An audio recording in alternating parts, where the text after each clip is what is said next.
শেষ পর্যন্ত আত্মহত্যা করবে আর্য।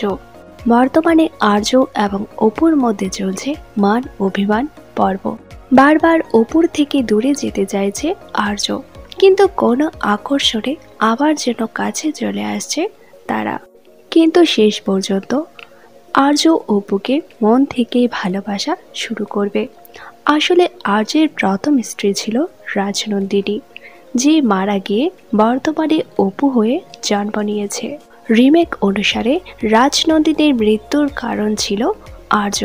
আসলে রাজনন্দিনীর সমস্ত সম্পত্তির লোভে তাকে মেরে ফেলেছিল সে।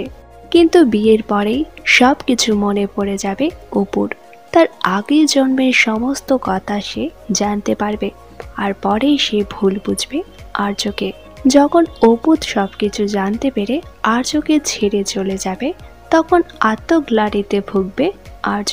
আর রিমেক অনুসারে শেষ পর্যন্ত আত্মহত্যা করতে যাবে সে। তবে আর্যকে খলনায়ক হিসেবে দেখতে চান না অনেকেই।